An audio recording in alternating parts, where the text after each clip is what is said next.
આમ તો ચા પીવા માટે લોકો ચાની કિટલી કે મોટી મોટી રેસ્ટોરન્ટ અથવા હોટલમાં જતા હોય છે, પરંતુ અમદાવાદના લાલ દરવાજામાં આવેલી એક એવી રેસ્ટોરન્ટ છે કે જ્યાં કબરોની વચ્ચે લોકો ચા પીવાની મજા લે છે।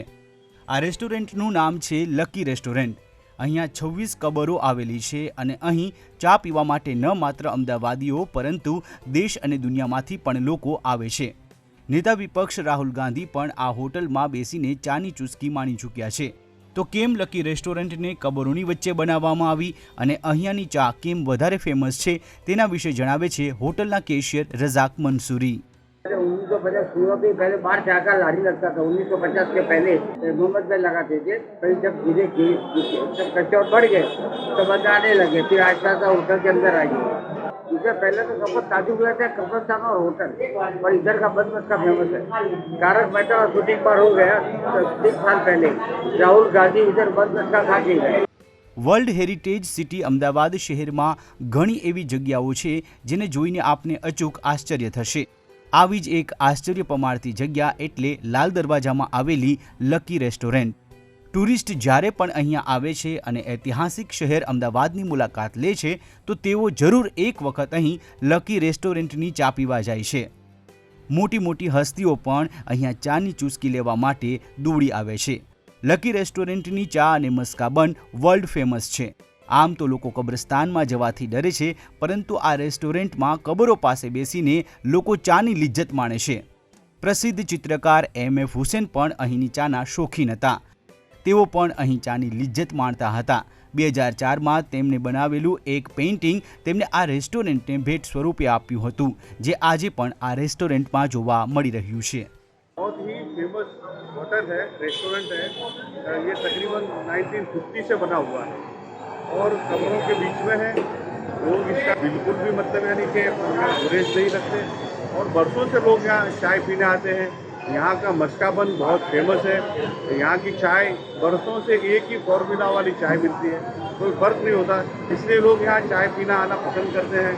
मैं कम से कम तकरीबन 30-40 साल से यहाँ रोज़ाना चाय पीने आता हूँ। हमारा एक टेबल मुकर्रर है, वहाँ हमारे 4 दोस्त सुबह में 8 बजे से 9 बजे तक चाय पीते हैं। और यहाँ पर आपको एक बात बता दूँ कि M.F. हुसैन एक बहुत बड़े जो आर्टिस्ट हो चुके हैं, वो यहाँ भी जब अहमदाबाद में आते थे रोज़ाना यहाँ चाय पीते थे और उनकी फेमस थी ये चाय पीने की जगह। और वो दुबई भी गए थे तो यहाँ से बाय एयर चाय जाती थी, उनकी इतनी चाय के साथ लगाव था।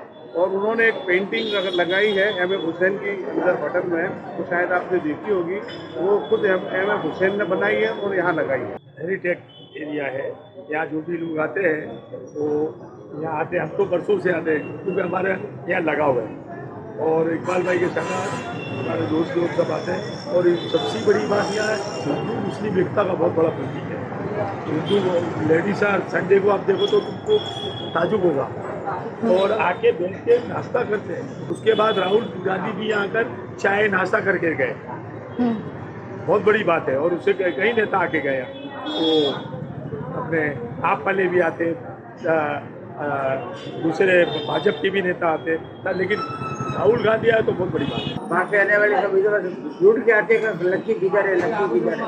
और बंद चाय और बंद मस्का बहुत फेमस नहीं आए थे, लेकिन राहुल गांधी बंद मस्का खा के गए। और हुआ 2 साल हो गए तो केस सिलसिले में आए थे तो इधर बैठ के बंद मस्का खा के सब पब्लिक बहुत आई थी, इतनी गर्दी थी तो पूछो मत। तो वही टेबल चढ़ के तो देख करके जिधर राहुल गांधी किधर राहुल गांधी, करीबन बहुत पब्लिक थी, बहुत भीड़भाड़ हो गई।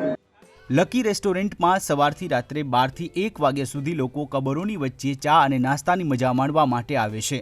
આમ હેરિટેજ શહેર અમદાવાદની લકી રેસ્ટોરન્ટ ચાની લિજ્જત થકી શહેરના ગૌરવ અને ઐતિહાસિક વારસાને પણ આગળ વધારવાનું કામ કરી રહી છે। અમદાવાદથી રોશન આરાવનો અહેવાલ, ETV ભારત।